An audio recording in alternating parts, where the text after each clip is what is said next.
வரலாற்றில் இன்றைய நாளில் நடந்த சில முக்கிய நிகழ்வுகளை தற்போது பார்க்கலாம்.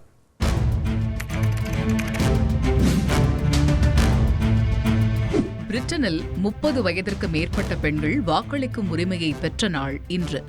85 லட்சம் பெண்கள் வாக்குரிமையை பெற்றனர். அப்போது 21 வயது நிரம்பிய ஆண்களும் ராணுவத்தில் உள்ளவர்கள் 19 வயது நிரம்பிய ஆண்களும் வாக்குரிமை பெற்றிருந்தனர். 1928ஆம் ஆண்டு சம உரிமை சட்டம் வரும் வரை 30 வயதிற்கு மேற்பட்ட பெண்களுக்கு மட்டுமே வாக்குரிமை கிடைத்தது.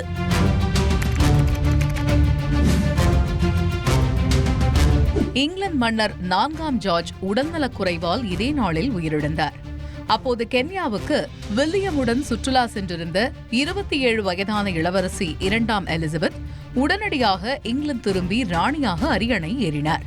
அனைத்து அரச பொறுப்புகளும் அவரிடம் ஒப்படைக்கப்பட்டு ராணி என்ற புதிய பட்டம் வழங்கப்பட்டது. அவரது முடிசூட்டு விழா 15 மாதங்கள் கழித்து 1952 ஜூன் 2ஆம் தேதி உலகமே பார்க்கும் வகையில் பிரம்மாண்டமாக நடைபெற்றது குறிப்பிடத்தக்கது.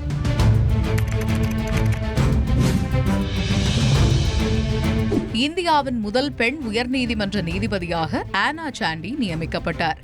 அவர் கேரள உயர்நீதிமன்றத்தில் பணியமர்த்தப்பட்டார்.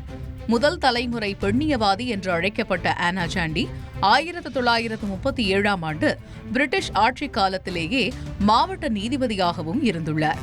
மேலும் 1959ஆம் ஆண்டில் உயர்நீதிமன்ற நீதிபதி என்ற உச்சபட்ச பதவிக்கு வந்த 2வது பெண் என்ற பெருமைக்கும் சொந்தக்காரர் ஆவார்.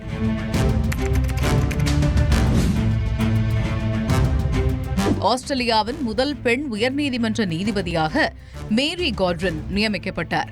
அப்போது அவருக்கு வயது 44.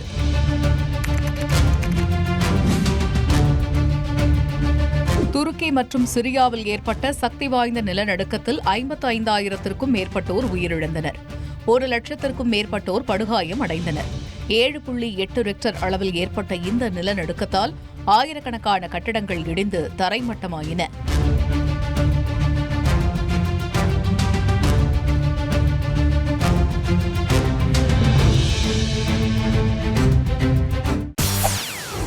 செய்திகளை உடனுக்குடன் தெரிந்து கொள்ள உடனே சப்ஸ்கிரைப் பண்ணுங்க.